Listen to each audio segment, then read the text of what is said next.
नया वीडियो एक नई कहानी लेकर हम हाजिर हुए हैं। प्रिय दर्शकों, आज की जो कहानी है बड़ी ही मोटिवेशनल और ज्ञानवर्धक है। गौरैया पक्षी ने अपनी पत्नी को बताया, जिस किसी मनुष्य ने साधु महाराज के इन 5 उपदेशों का पालन कर लिया तो वह कभी अपने जीवन में धोखा नहीं खाएगा। दर्शकों, अगर आप हमारे चैनल पर पहली बार आए हैं तो चैनल को सब्सक्राइब करें, बेल आइकन को ऑन करें ताकि हर आने वाले वीडियो का नोटिफिकेशन सबसे पहले आपको मिले। अच्छे कमेंट और वीडियो को लाइक करें। दर्शकों, तो चलिए शुरू करते हैं यह प्यारी सी कहानी, यह प्यारा सा वीडियो। प्रिय दर्शकों, प्राचीन समय की बात है। किसी वन में एक गौरैया पक्षी का जोड़ा एक बड़े से बरगद के पेड़ पर रहता था। दिन भर इधर उधर घूमने के बाद शाम को वह अपने घोंसले में विश्राम करते थे। उनका जीवन बड़े ही आनंद से बीत रहा था। ठंड का मौसम था, जोरदार सर्दी पड़ रही थी। तब गौरैया की पत्नी गौरैया से कहती है, हे स्वामी, आज की रात निकालने के लिए कुछ ऐसी कहानी सुनाइए जो बहुत ही ज्ञानवर्धक और प्रेरणादायक हो और जिससे आज की रात निकल जाए। तब गौरैया पक्षी कहता है, हे प्रिय, अवश्य मैं तुम्हें बहुत ही ज्ञानवर्धक और प्रेरणादायक कहानी सुनाता हूँ और इस कहानी को तुम पूरा सुनना। तब गौरैया की कहती है, हे स्वामी, आप कहानी शुरू कीजिए, मैं उसे पूरे मन से और ध्यान से सुनूंगी। तब गौरैया पक्षी अपनी कहानी शुरू करता है और कहता है, प्राचीन समय की बात है। चंद्रपुर का रहने वाला अशोक किसी दूसरे राज्य में व्यापार करने के उद्देश्य से चला जा रहा था। उसके पास 5 स्वर्ण मुद्राएं थी और वह सोचता था कि इन स्वर्ण मुद्राओं की सहायता से वह दूसरे देश में जाकर कोई छोटा मोटा व्यापार कर लेगा। शाम का समय हो चुका था, परंतु अशोक रुका नहीं। वह निरंतर अपने रास्ते पर बढ़ता चला जा रहा था कि तभी उसे सामने से एक साधु आता हुआ दिखाई दिया। वह सोचने लगा कि यह साधु भी अवश्य परदेश ही जा रहा होगा, क्यों न इससे परिचय किया जाए, सफर आराम से कट जाएगा।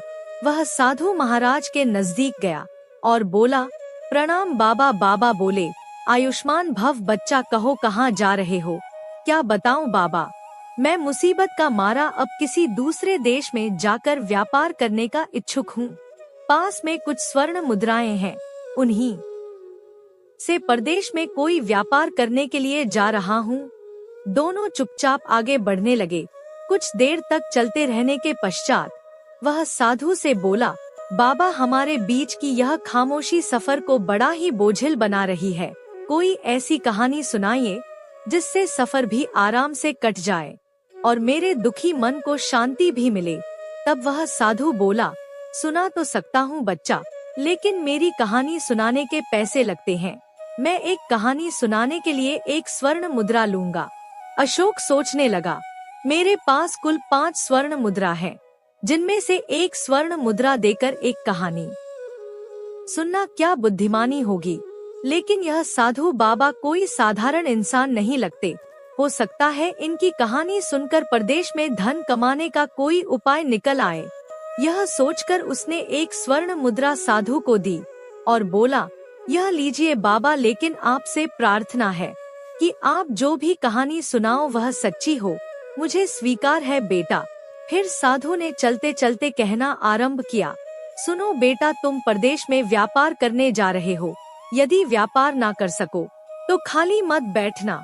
जो भी, जैसा भी और जितने दिन के लिए भी तुम्हें काम मिले वह काम तुरंत कर लेना। तब वह अशोक कहता है, ठीक है बाबा, मैं आपकी बात ध्यान में रखूंगा। अब कहानी सुनाइए। तब साधु बाबा कहते हैं, मेरी कहानी तो खत्म हो गई बेटा। अरे बाबा, यह कैसी कहानी थी? आपने जो बात कही वह तो उपदेश था बेटा। यदि मेरे इस उपदेश को याद रखोगे तो हमेशा फायदा ही पाओगे। चलो ठीक है, मैं तुम्हें दूसरी कहानी सुनाता हूँ। निकालो 1 स्वर्ण मुद्रा। कुछ सोचकर अशोक ने फिर से 1 स्वर्ण मुद्रा निकालकर साधु के हाथ में थमा दी और कहा, सुनाइए। तब साधु बाबा ने कहा, दूसरी कहानी सुनो बेटा। कभी किसी दूसरे के हक पर छल कपट या रपन से अपना अधिकार मत करना। दूसरे की वस्तु को मिट्टी के बराबर ही समझना और अपनी नियत कभी खराब मत करना। अच्छा बाबा फिर? तब साधु ने कहा, फिर क्या बस खत्म हो गई कहानी?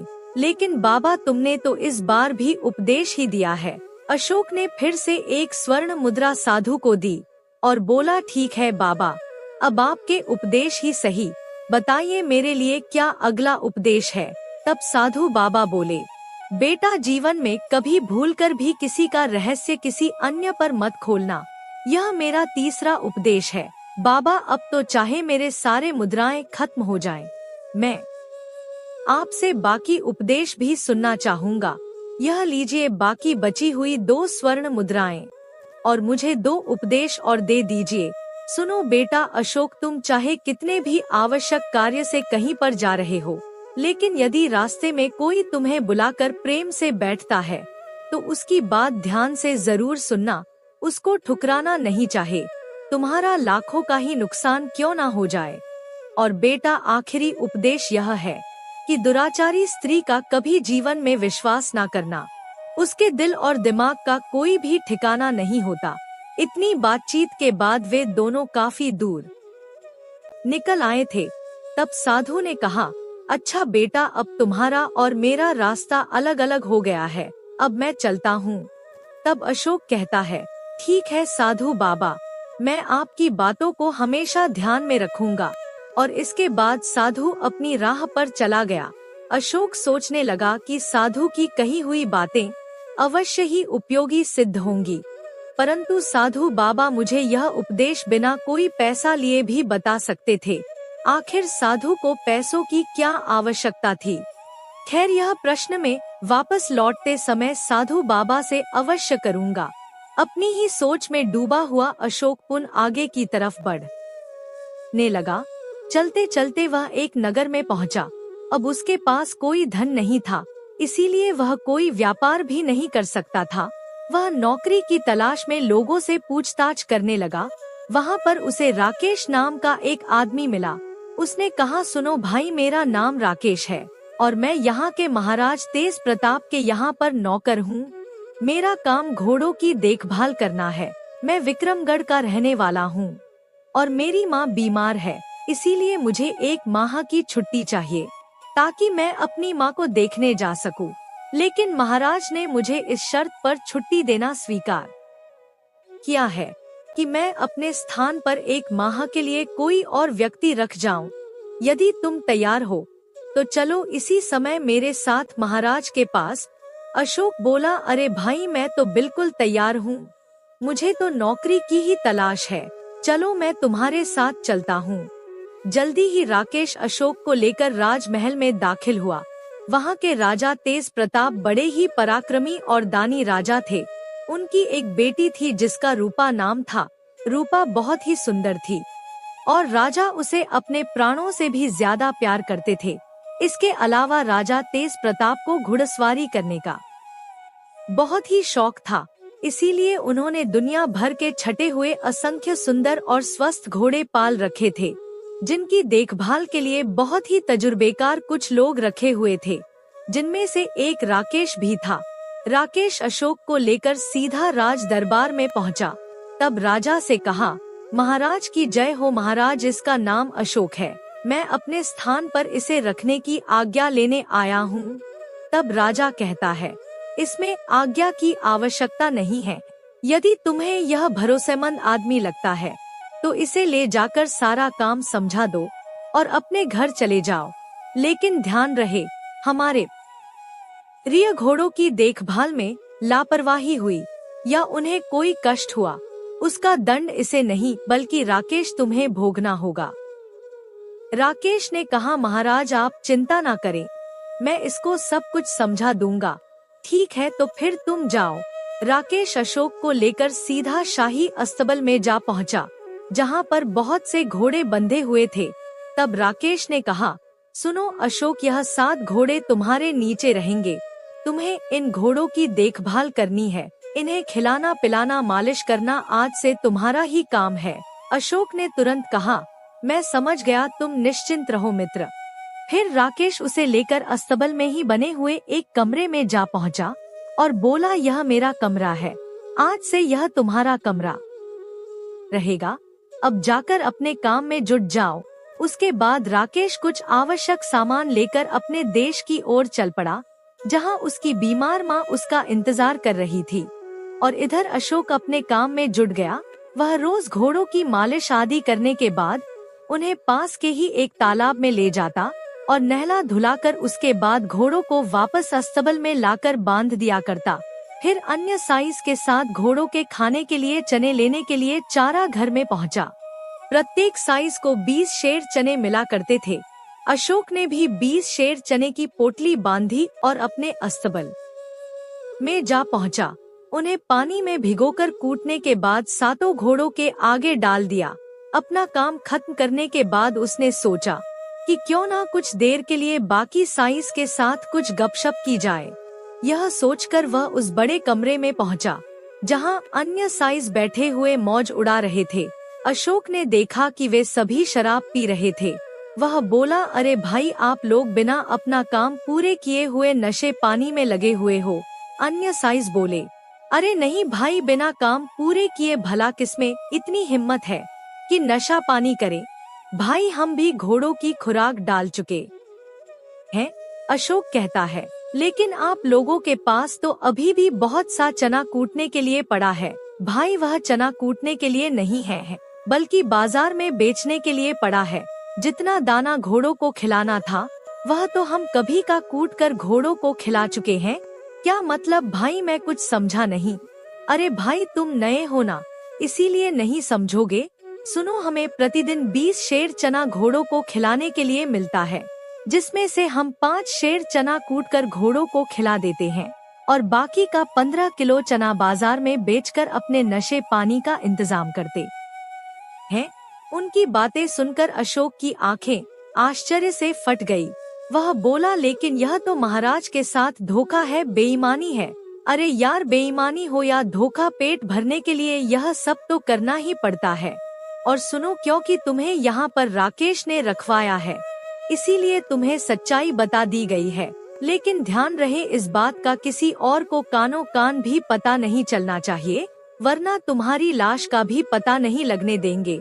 उनकी बातें सुनकर अशोक चुपचाप अपने कमरे में लौटा और अपनी चारपाई पर पड़ गया। उसके मन में नाना प्रकार के विचार आने लगे। वह सोचने लगा कि वे लोग ठीक ही कहते थे। कल से मैं भी इसी तरह से बेईमानी से काम करूंगा और काफी रुपए बचा लूंगा, फिर अपना कोई व्यापार शुरू कर दूंगा। लेकिन तभी साधु बाबा की कही हुई आवाज उसके कानों में गूंजने लगी, बेटा, किसी दूसरे के हक पर छल प्रपंच या कपट से अपना अधिकार मत करना। दूसरे की वस्तु को मिट्टी के बराबर ही समझना, उसके ऊपर अपनी नियत खराब मत करना। यह सोचकर तभी वह बोला, नहीं नहीं, मैं ऐसा नहीं करूँगा। अगले दिन से अशोक अपने कर्तव्य का पालन पूरी मुस्तैदी और ईमानदारी से करने लगा। उसकी अच्छी देखभाल से सातों घोड़े एक ही माह के भीतर अस्तबल के सबसे तंदुरुस्त और फुर्ती वाले घोड़े बन गए। एक दिन दरबार में राजा ने अपने मंत्री से कहा, मंत्री जी, बहुत दिन हो गए, मैंने अपने प्रिय घोड़ों को नहीं देखा। आप साइस को यह सूचित कर दें कि वे सब अपने अपने घोड़ों को लेकर शाही मैदान में आ जाएं। मैं कल अपने घोड़ों को देखना चाहता हूँ। अगले दिन सुबह अशोक सहित सभी साइस अपने अपने घोड़ों को नहला धुलाकर शाही मैदान में पहुँच गए और महाराज सभी घोड़ों का निरीक्षण करने लगे। महाराज ने देखा कि उनके सभी घोड़े बिल्कुल ही सुस्त और मरियल थे। यह देखकर महाराज को बड़ा ही क्रोध आ रहा था। उन्होंने मंत्री से कहा, मंत्री जी, हमारे सारे घोड़े तो अत्यंत स्वस्थ और ताकतवर थे, यह इतने मरियल और बीमार कैसे हो गए? महाराज, मुझे लगता है कि सभी साई ने इनकी देखभाल ठीक से नहीं की। आगे बढ़ते बढ़ते राजा जब अशोक के समीप पहुँचे तो देखा कि जिन घोड़ों की देखभाल अशोक कर रहा था वे बड़े ही तंदुरुस्त और हष्ट पुष्ट थे। उन्हें देखकर महाराज की आंखों में चमक आ गई और बोले, शाबाश, यह हुई ना बात। उन्होंने अशोक से कहा कि अशोक, तुम कल राजमहल में आओ, मुझे तुमसे बात करनी है। फिर गौरैया अपनी पत्नी से कहता है, राजा का आदेश पाकर अगले दिन अशोक महाराज के सामने हाजिर हुआ। तब राजा ने कहा, अशोक तुम वही हो ना जिसे राकेश ने रखवाया था? तब अशोक ने कहा, हाँ महाराज मैं वही हूँ। अशोक हम तुम्हारी सेवा और ईमानदारी से बहुत ही प्रसन्न हैं।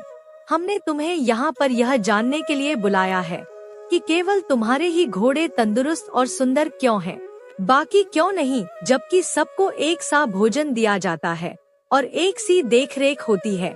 कुछ सोचकर अशोक बोला, महाराज आपके प्रश्न का उत्तर मैं तभी दे सकता हूँ जब बाकी सभी साइज यहाँ पर मौजूद हों।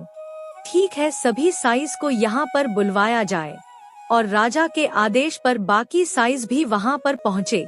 तब राजा ने कहा, हाँ अशोक अब बताओ महाराज, सच बात यह है कि यह सभी साइज बड़े ही बेईमान और धोखेबाज हैं। आपकी आज्ञा यह है कि 20 शेर चना घोड़ों को प्रतिदिन खिलाया जाए, परंतु यह लोग केवल 5 शेर चना ही घोड़ों को खिलाते हैं और बाकी का चना बाजार में बेच देते हैं। परंतु मैंने ऐसा नहीं किया। मैं 20 शेर चना रोज घोड़ों को खिलाता हूँ, इसीलिए मेरे घोड़े अत्यंत ही तंदुरुस्त और बलशाली हैं। यह सुनकर महाराज क्रोध से तमतमा गए और बाकी के सायस पर गरज कर बोले, क्यों धोखेबाजो नमक हरामो, क्या यह बात सच है? जवाब दो, वरना हम तुम सबकी गर्दन धड़ से जुदा कर देंगे। सभी साइज डर के मारे थरथर कांपने लगे और बोले, क्षमा करें महाराज, क्षमा करें, हमसे गलती हो गई। हम विश्वास दिलाते हैं कि फिर से ऐसी गलती नहीं होगी। तब अशोक ने कहा, हाँ महाराज, मैं भी आपसे यही प्रार्थना करता हूँ कि इस बार आप इन्हें क्षमा कर दीजिए। अशोक के कहने पर राजा ने बाकी साइजों को इस बार के लिए क्षमा कर दिया और कहा कि आज से हम तुम्हें अस्तबल का मुख्य निरीक्षक नियुक्त करते हैं। आज से तुम्हारा काम इन सभी की हरकतों पर निगरानी रखना होगा, जिसकी पगार तुम्हें 500 अशर्फियाँ मिलेंगी और साथ ही भोजन और रहने का स्थान भी मिलेगा। यदि अब की बार इनमें से कोई मुट्ठी भर चना भी गायब करे तो इसकी सूचना मुझे देना। मैं जीवन भर के लिए इन्हें कारागार में सड़ा दूंगा। जी महाराज। फिर राजा ने अपने हाथों में से एक हीरे की अंगूठी उतारी और उस अशोक को देते हुए बोले, यह अंगूठी तुम्हें मैं बतौर इनाम में देता हूँ। इस अंगूठी को पहरेदार को दिखाकर तुम बिना किसी रोक टोक के मुझसे मिलने राजमहल में आ जा सकते हो। बहुत बहुत धन्यवाद आपका महाराज। इसके बाद अशोक और बाकी साइज इस महल से बाहर आ गए। तब अशोक ने बाकी साइजों से कहा, सुनो भाई, इस बार तो मैंने तुम सबको बचा लिया, लेकिन यदि तुम लोग फिर भी कोई गड़बड़ी करोगे तो तुम्हें कठोर दंड मिलेगा। सबने एक साथ कहा, नहीं सरकार, अब ऐसी कोई गड़बड़ी नहीं होगी। उस दिन के बाद से फिर किसी साइस ने घोड़ों के भोजन के साथ कोई बेईमानी नहीं की और पूरी ईमानदारी से अपने काम में लग गए। इसका परिणाम यह हुआ कि जल्दी ही सारे घोड़े तंदुरुस्त और स्वस्थ दिखाई देने लगे। यह देखकर राजा भी बहुत ही प्रसन्न हो उठे। कुछ दिन बीतने के बाद राकेश भी अपने देश से वापस लौट आया था और वह सभी घोड़ों को स्वस्थ एवं तंदुरुस्त देखकर आश्चर्यचकित हो उठा। तभी बाकी सभी साइस ने उसे घेर लिया। अशोक उस समय कहीं पर गया हुआ था। बाकी साइस ने राकेश को सारी कहानी कह सुनाई कि किस तरह से अशोक ने उनकी बेईमानी पकड़ ली और खुद मुख्य निरीक्षक बन चुका है। राकेश ने कहा कि मैं अब वापस आ गया हूँ, तुम लोग चिंता ना करो, मैं उस अशोक को अवश्य ही सबक सिखा दूंगा। इसके बाद राकेश अपने कमरे में पहुँच गया जो वह अशोक को सौंप कर गया था। उसने देखा कि कमरे की हालत बहुत ही अच्छी थी। वह आराम से एक तरफ अपने बिस्तर पर लेट गया और अशोक के आने का इंतजार करने लगा। कुछ ही देर बाद जब अशोक कमरे में आया तो वह राकेश को देखकर बड़ा ही खुश हुआ और बोला, कहो मित्र राकेश, कब आए? बस अभी कुछ ही देर पहले आया हूँ और तुमने कमरे को बहुत ही सही ढंग से व्यवस्थित किया हुआ है। इसके बाद दोनों आपस में बातें करने लगे। फिर अशोक ने उसे वह सब कुछ कह सुनाया जो इस बीच घटित हुआ था, जिसे राकेश पहले ही अपने साथियों से सुन चुका था। इसके बाद दोनों भोजन करने